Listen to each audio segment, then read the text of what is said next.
Hello, this is Roger, Minister Peaceful Poet.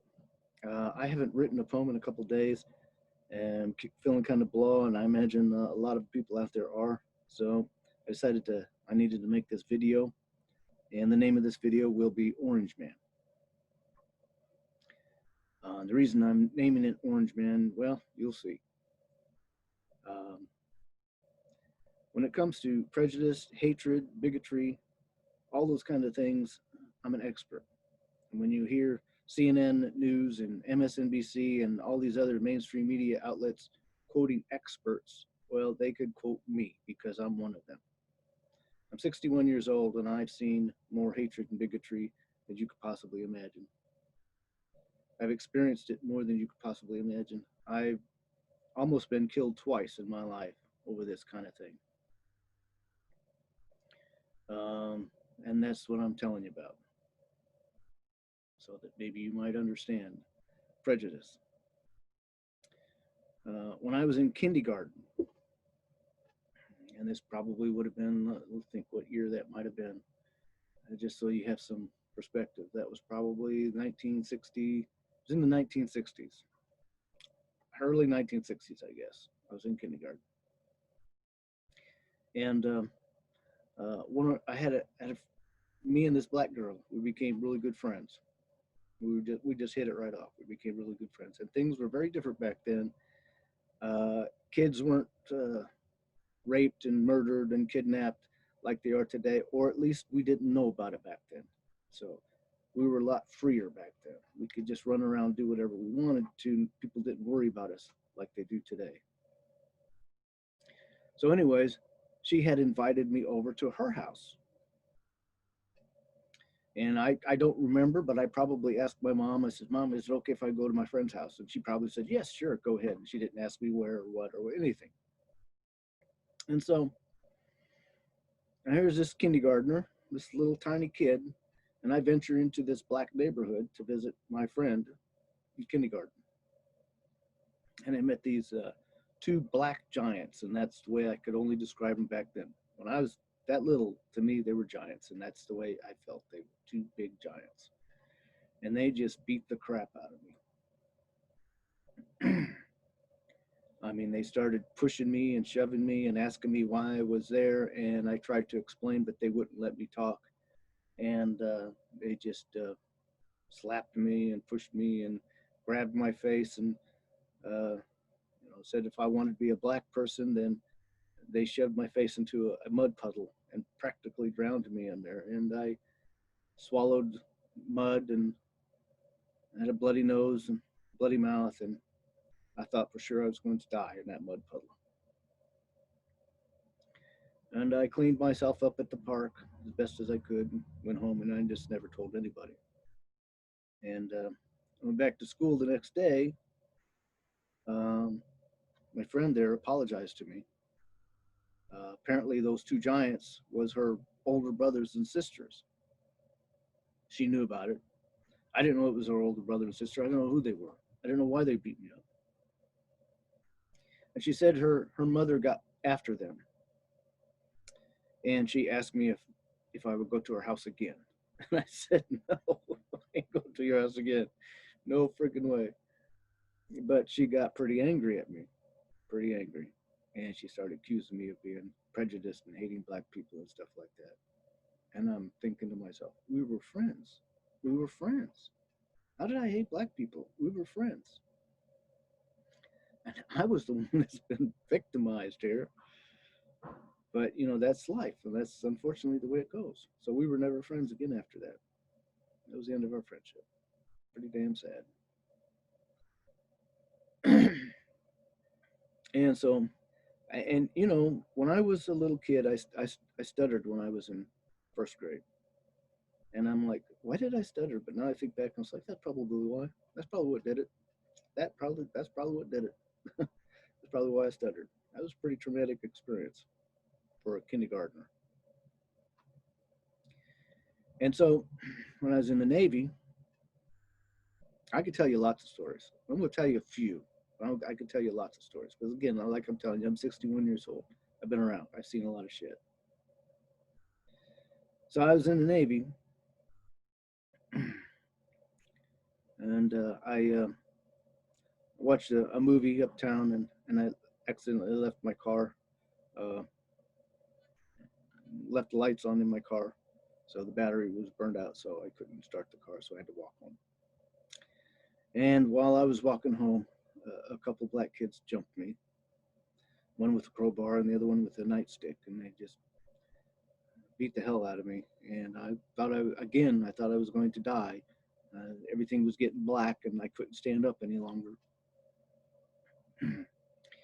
And strangely enough, a Jewish lawyer driving by honked his horn, chased him off, and took me to the hospital. I don't know, I think it was 36 stitches in the back of my head. So what I did was, um, because I didn't want to hate black people, I didn't want to be prejudiced. So what I did was, is I joined a black church. No, I didn't actually join. I just started attending a black church. And when I attended that church, I explained to them what had happened and why I was there, because I didn't want to hate black people. I've seen what bad black people do. I just wanted to know what good black people do so that I wouldn't hate them. And they perfectly understood. They welcomed me. They were extremely kind to me. They really were. And I was very impressed by this church. I really was. They would put the oldest man and the oldest woman in front of the church, and they would sit them in front of the church. And whenever there was any disagreement, they needed advice on anything, they would go to these people, the father or the mother of the church, and get their advice. They respected old people. I was really impressed. I've never seen that in the white community anywhere, any place. I've only seen that in the black community, and that's just impressive, really impressive. And they would sing and dance all the time, and they musical talent was just unbelievable. So I had a really good time. They had asked me to join, but I explained to them I was in the Navy and I wasn't going to be there long. I was going to be somewhere else there soon, and they understood, and then I went on my way. So those are my stories. There are, I don't think I've ever seen riots like this. I mean, there were riots when I was a kid. Uh, People were beat to death and they were sent to the hospital. And really, there isn't a lot of violence, people against people, like there was when I was a kid. There's not a lot of that, thank goodness. But there is still a lot of violence. We're burning down homes and businesses and stuff. Kind of kind of liked it when they attacked CNN, though. That was pretty good. And you burnt down a bank. That's pretty good. That's I gotta kind of applaud that. Outside the White House, scaring the shit out of them. Our government needs to be afraid.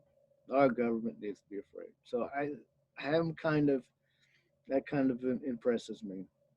But I'm a smart man. I'm a lot smarter than people think, and this isn't going to end up good. This is going to be bad. This is going to get bad. Got to stop. I'm telling you, you got to stop. You got to figure out who the real enemy is. You got to organize, and you got to like put your emotions to the side, and you got to think. You got to use your brain. I'm telling you, because it's going to get bad. And if we don't get smart quick, it's going to really get bad. We got to we got to be smart. We got to do it quick. I'm telling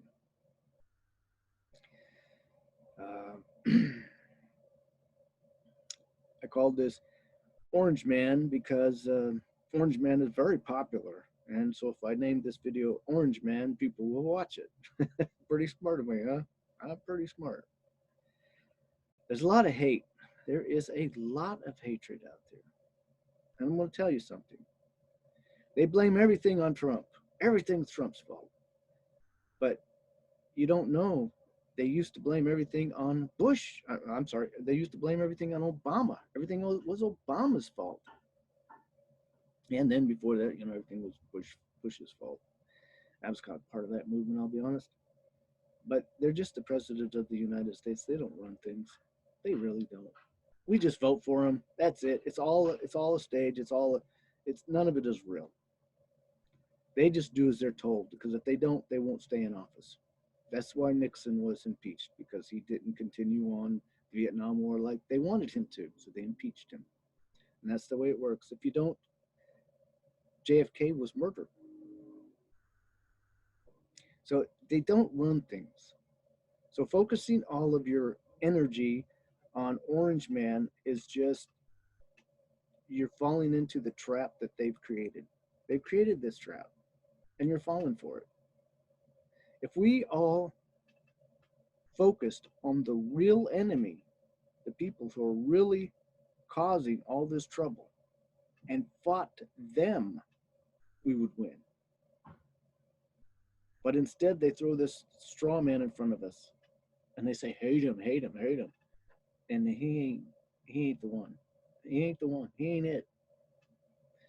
And I admit he says some stupid stuff. He says stupid things. I'll agree with you on that.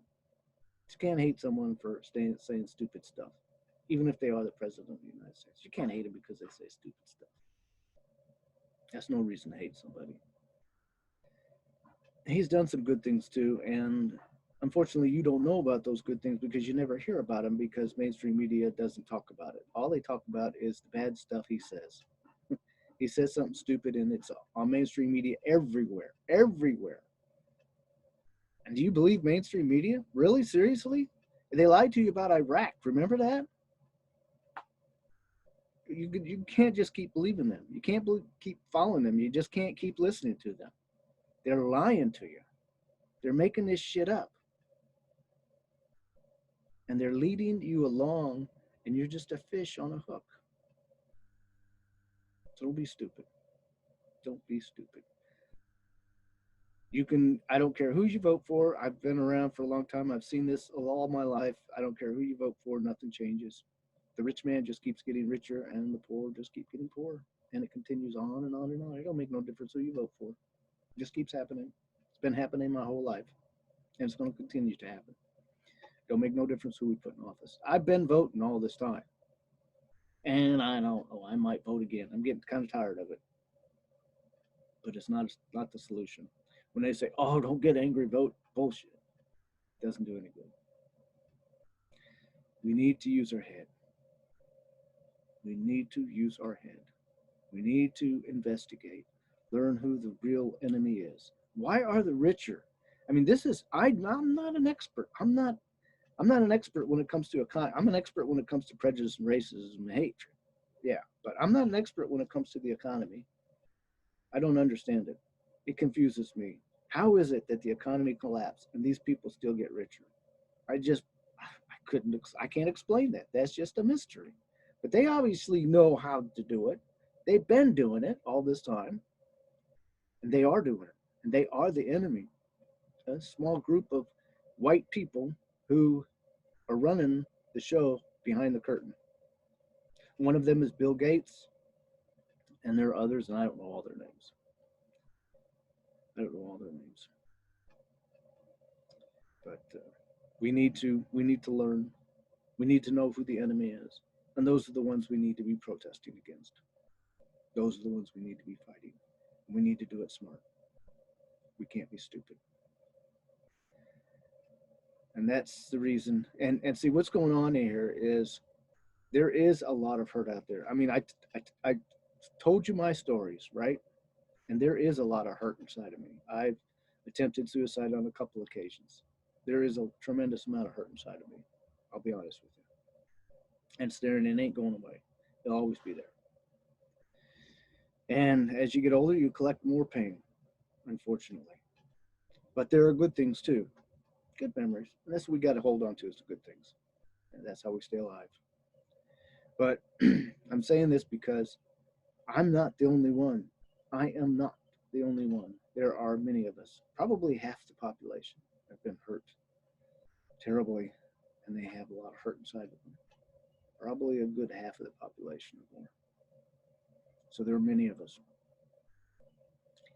And what we cannot do is focus our hurt onto one person, orange man. And that's what many of us are doing. We're focusing all of our hurt and all of our pain onto this one person, orange man. And that's wrong. It's not going to work. It's what they want you to do. And that's how they keep getting richer and we keep getting poorer. We need to wake up and realize and come together and become one and fight this thing the right way and win. And that's why I'm making this video. So this is Minister Peaceful Poet. I used to be Shepherd of Peace. I used to be OK City Kid. I started out OK City Kid because I used to be a truck driver. And do I look 61? No, I don't. I've always looked younger than I always was. I don't know. I'm blessed with this, I guess. When I was a truck driver, I looked like I was a kid, and everybody treated me like a kid. So that's why I come up with OK City Kid. But so if you Google OK City Kid, you might find me there. And I've been Shepherd of Peace. I've been Peaceful Vet. Several other things out there. But right now, I'm Minister of Peace, and I write poems. I've been writing about 2 or 3 poems every day for over a year now. I've written poems all of my life, but I've been on a run here for a while. But now it seems like I'm running dry, and I think it's because of all the stuff that's going on. It's just getting to be too much for me. But I need to write a poem. It makes me feel better. So, but I'm doing this video instead. So, go ahead and I'm not going to ask you to like it or share it or none of this kind of stuff, but if you would, I'd appreciate it. Love and peace. God bless you. Amen. Blessed be. Bye.